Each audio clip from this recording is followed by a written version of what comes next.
Bonsoir les amis, bienvenue sur la chaîne Power Trade, la chaîne des investissements. Alors aujourd'hui on va vraiment se polariser sur les graphiques, il y a beaucoup de choses qui se passent et j'aimerais un petit peu plus approfondir avec vous ce qui se passe sur les marchés. Le CAC 40 aujourd'hui c'est très bien comporté, on a en fait cassé tous ces points là que je vous trace, là on a cassé tout ça. Donc c'est très fort. Notre signal d'achat hier est validé. Par contre, notre point de coupe et tourne demain, il se situe à 7037. J'ai calculé, nos algorithmes ont calculé ça à 7037, le point de retournement. Il est très loin. S'il vous plaît, mettez un stop de protection si vous êtes sur les CFD ou sur les futurs. Ne sortez pas à 7037 si jamais ça se passait. Mettez un stop de protection qui puisse vous protéger, je dirais au moins, je sais pas, 15 ou 20% de votre argent gagné. Si on regarde en daily, on voit qu'on a en fait un marché qui est très sain. On a peut-être monté très fortement sur cette période-là, mais sans éclater la bande Bollinger juste une fois ici, ou deux, très légèrement ici. Mais en fait, le marché s'est comporté d'une manière très saine et aujourd'hui, j'ai l'impression qu'on repart de plus belle. Vous voyez, aujourd'hui, on n'a pas été explosé les Bollinger. Il est possible que demain, nous continuions à monter progressivement et les jours suivants ce faisant pour aller rejoindre les plus hauts comme je vous l'ai montré tout à l'heure. Sur le DAX, on a à peu près la même configuration et le point de coupe est à 15 091. Donc s'il vous plaît, mettez aussi des stops si vous traitez sur les CFD ou les futurs sur le DAX parce que ça serait vraiment dommage de gâcher un petit peu cette belle position que nous avons pris hier. Et par contre, le DAX, si on regarde la bande Bollinger sur le DAX, elle s'était beaucoup rétrécie et on voit que puisque le DAX a monté beaucoup plus que le CAC 40, lui, il a explosé la bande Bollinger. Alors, elle va continuer à monter demain, cette bande Bollinger, mais je ne serais pas étonné demain de voir le CAC continuer à monter et le DAX refluer un tout petit peu. Alors, pourquoi les marchés s'emballent-ils comme ça d'une façon impromptue? Tout simplement parce que on a des très bons résultats en fait sur notamment le Nasdaq, le SP500. On a beaucoup de valeurs qui en fait ont surpris les marchés et ces valeurs, à l'image de Tesla, de Google qui publient ce soir des résultats, donc il faut quand même voir en détail quels seront les résultats de Google, mais on a aussi Microsoft, etc. Donc, tout ça fait que ces valeurs étaient shortées pour la plupart, surtout Tesla, et donc évidemment, on a énormément de rachats de short, des gens qui, on va regarder le graphe de Tesla, qui, si mes souvenirs sont bons, avait été acheté par nos soins le 17 janvier, c'est-à-dire sur cette bougie-là, puisqu'on cassait en fait, rappelez-vous, je vous avais indiqué qu'on avait cassé ici tous les plus hauts, et puis qu'on avait aussi cassé un trend baissier sur Tesla, et que effectivement je pense qu'on pouvait aller voir, il y avait un gap je crois sur 87 $, mais que j'y comptais pas trop et qu'éventuellement si on allait à 87 $, nous aurions compléter notre ligne. Donc nous avons racheté encore un petit peu plus tard encore une deuxième ligne quand le marché est vraiment parti. Et puis aujourd'hui je vous avais dit qu'en fait les objectifs sur Tesla sont très hauts parce qu'elle a beaucoup baissé. Et donc quels sont les objectifs? Je vous avais déjà donné les objectifs. On avait un objectif qui était ici sur les 198 de souvenirs. J'avais dû vous donner ça, et là on y est presque, on y arrive. Derrière, on a 236, et puis on a un gap, ici on a un gap à combler, un très joli gap qui est à 261 $. Donc, perso, je pense que les 261 $, on devrait y aller assez rapidement, parce que les rachats de short vont faire que tous ces gens qui ont shorté Tesla, fur et à mesure que les cours vont monter, ils vont forcément être amenés à couper leur position d'urgence. C'est ce qui se passe. C'est ce qui se passe en fait dernièrement sur toutes ces bougies qu'on a vues ici. Ce sont essentiellement des rachats de short qui alimentent les gens qui achètent d'une manière graphique comme nous le faisons. Alors, une chose importante à regarder sur Tesla, et pourquoi je continue à être très haussier malgré les hausses récentes, c'est, on va d'ailleurs zoomer un petit peu, voir cette période là, et vous voyez ici on a un gap ici et un gap ici, même s'il est plus petit. Donc ici c'est une île, et quand vous avez une île, je vais vous la dessiner, cette île. Voilà, vous l'avez ici. Et donc, normalement, si on continue à monter, forcément, vous allez revoir les plus hauts que je vous ai donnés tout à l'heure.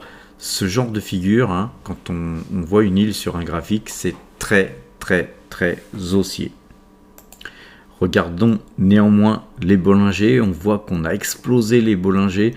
C'est extrêmement rare de voir des configurations où on explose 3 fois de suite les Bollinger, bien que cette bougie là a permis un retour technique à l'intérieur de la bande Bollinger, mais on est reparti de plus belle. On n'a même pas été toucher la bande la moyenne centrale. Donc pour moi, sur Tesla, on reste très haussier. Donc en fait, nous on gagne à peu près, je sais plus, à peu près 45% sur Tesla en très peu de temps. Donc voilà, ça compense un petit peu les pertes qu'on fait sur Total. D'ailleurs, on va venir tout de suite sur le graphe de Total. Alors Total qui a un graphe complètement inverse à Tesla, c'est complètement l'inverse qui se passe sur Total. On voit que Total, elle explose les Bollinger, mais vers le bas. C'est-à-dire qu'on a là en plus une figure de 3 soldats qui est, on va dire, extrêmement négatif pour la valeur. Néanmoins, sur Total, on a un très bon dividende, c'est une très bonne valeur, et justement c'est dans des périodes comme ça. Alors soit on fait du système, et j'aimerais m'expliquer sur ma façon de trader sur Total, soit on fait du système, et je fais du système, mais je ne sors mes titres Total qu'avec des gains conséquents. Je ne vais pas sortir trader du Total pour gagner 10 centimes, 20 centimes par titre. Et quand j'ai pas suffisamment de gains sur les titres Total, eh bien je les conserve tout simplement, puisque cette société me verse un dividende trimestriel très généreux, et ce depuis des années. Donc il est hors de question de se défaire de ce titre dans des périodes où il y a, on va dire, une panique, parce que on va un petit peu zoomer. On voit bien que là on est passé de 60 à 55 assez rapidement, et donc cette configuration là me laisse penser qu'on risquerait demain d'aller rejoindre cette bande Bollinger. Ça ne voudra pas dire pour autant que le titre passera haussier, mais en tout cas, moi, plus ce titre baisse, eh bien plus j'en ramasse, et puis le moment venu, puisqu'il finira par remonter, eh bien donc tout ce que j'aurai accumulé pendant cette phase de baisse, eh bien je le redistribuerai sur cette zone là, sur les 60, et puis bien sûr on conservera une partie de nos titres pour distribuer plus haut si elle va plus haut, et puis si elle rebaisse, eh bien on continuera à en accumuler, et c'est ainsi que je travaille sur Total. Alors j'essaye de m'étayer d'analyse graphique pour traiter. Alors on peut se tromper forcément, et quand on se trompe comme là, c'est pas grave, sauf que ça va nous demander du temps à pouvoir concrétiser nos gains. Alors quand je dis c'est pas grave, effectivement le temps c'est de l'argent, si c'est quand même grave, parce que effectivement sur les 60 on aurait pu alléger, et puis j'aurais peut-être pu éviter d'acheter sur cette zone là. J'aurais pu attendre par exemple aujourd'hui pour plutôt bourrer sur ce titre, mais de toute façon nous n'avons pas acheté autant de titres que ça, et puis toutes les pertes que nous faisons là actuellement sur Total, en fait elles sont complètement couvertes par les gains que nous faisons par ailleurs sur des valeurs comme Alphabet qui gagne plus de 6% aujourd'hui, sur Binance, puisque le Binance Coin monte beaucoup, il a monté pratiquement 30% depuis un mois. On a Tesla, on a voilà, tout un tas de valeurs sur lesquelles nous gagnons de l'argent. Nous avons même sorti dernièrement du Schneider pour justement pouvoir nous donner les moyens de continuer à acheter cette action Total que nous avons en portefeuille d'une manière très importante, puisque ça représente 58% de nos actifs, je crois. Aujourd'hui, on va aller voir le tableau tout à l'heure. À présent, regardons Alphabet. Alphabet, Google. Nous voyons que là, carrément, sur Google, on a complètement explosé le Bollinger. La bande Bollinger, là, elle est ici, et Google est à 106. Donc la bande Bollinger, elle est à 104, et les cours se baladent à 106,78. Donc c'est une anomalie de marché, comme nous l'avions vu ici. C'est à peu près certain que nous risquons, surtout si les chiffres ne sont pas à la hauteur de ce que les investisseurs attendent, de voir un baby all-on, c'est-à-dire que le cours demain il pourrait ouvrir plus bas, et puis ensuite les cours iraient descendre. Par contre, si ces chiffres sont très bons, on pourrait très bien avoir un gap encore, et puis au diable la bande Bollinger, parce que l'analyse graphique ça fait pas tout. Quand les chiffres sont très bons, eh bien les chiffres sont très bons, et puis donc voilà. Donc les objectifs sur en fait Alphabet, je vous avais dit qu'il y avait une zone qui était psychologique dans une de mes dernières vidéos où on avait un petit peu analysé Google, qui était la zone des 100$.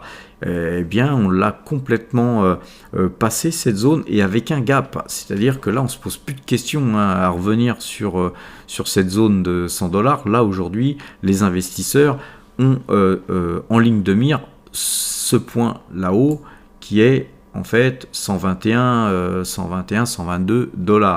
Donc c'est vers ça qu'on va tendre, à mon avis, vu que cette valeur a été massacrée. Si on dézoome, regardez d'où elle vient. Elle a coté 150$. C'est-à-dire qu'elle peut, si on pense qu'elle peut rejoindre ses plus hauts, elle peut gagner environ 50% encore par rapport au cours actuel, même avec la hausse qu'il y a eu dernièrement.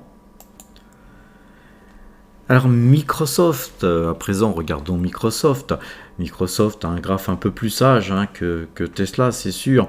Mais néanmoins, on est sorti aussi de la bande Bollinger. Donc on suit en fait ces valeurs technologiques.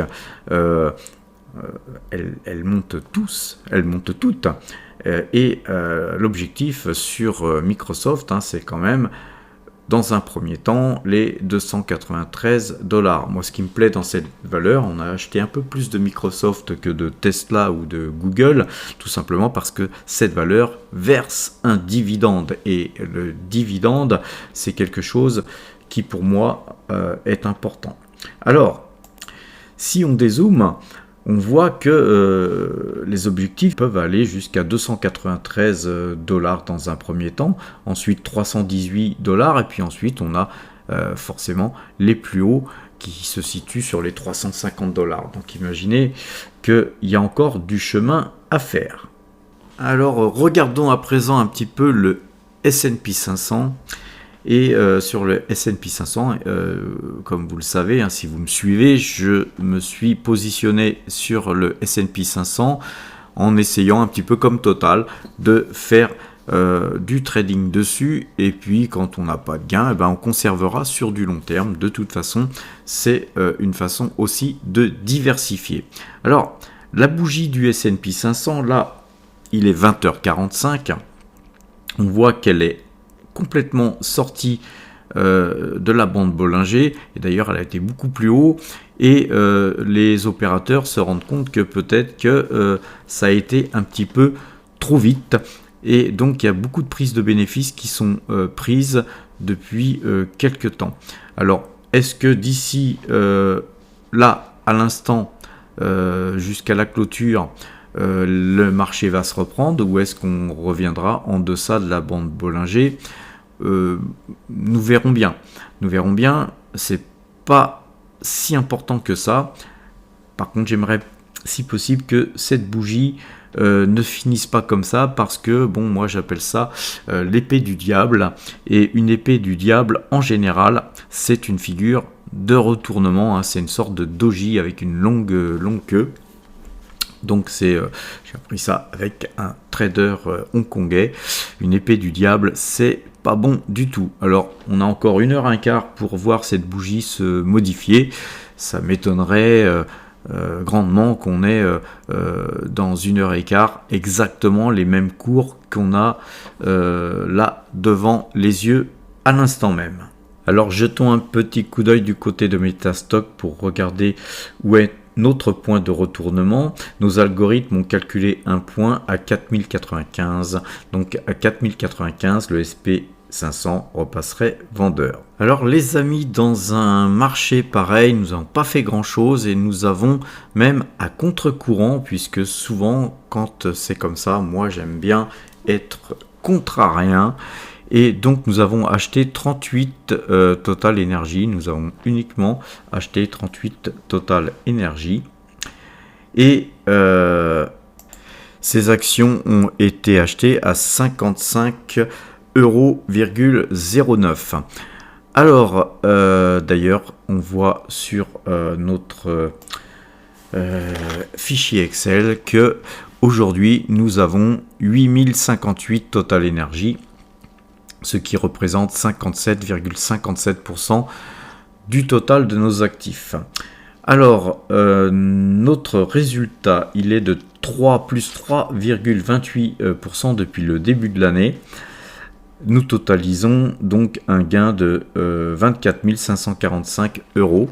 Donc c'est un peu difficile de combler en fait les pertes que nous avons accumulées progressivement, bien que nous sommes toujours en gain sur Total, mais depuis les plus hauts, effectivement, on redonne, mais on compense ce que nous donnons d'un côté par des gains que nous faisons sur Taiwan Semiconductor, qui se comporte très très bien dernièrement. On a aussi Bouygues qui monte bien, Michelin, ASML qui avait un petit peu baissé le lendemain de notre achat, se porte maintenant à merveille. Air Liquide, même chose. Petrobras, c'est une valeur sur laquelle on gagne encore de l'argent, bien qu'elle se comporte pas très bien à l'image de Total.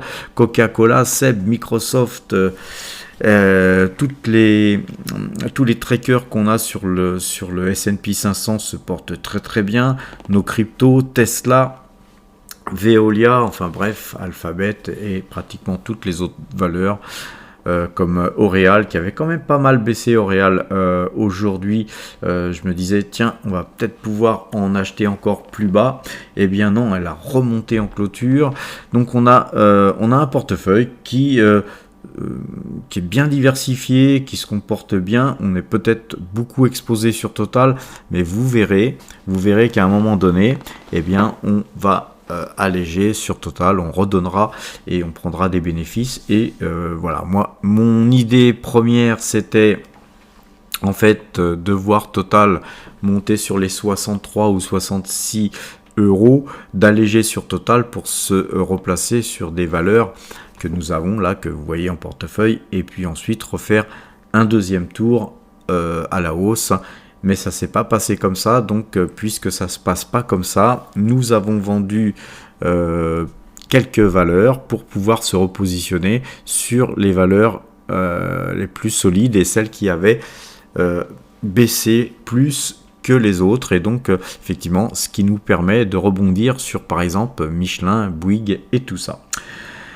Nous allons voir maintenant à présent le Brent qui est toujours vendeur d'après notre moyenne 2 jours 12 jours qui a croisé à la vente, donc on est toujours vendeur sur le Brent.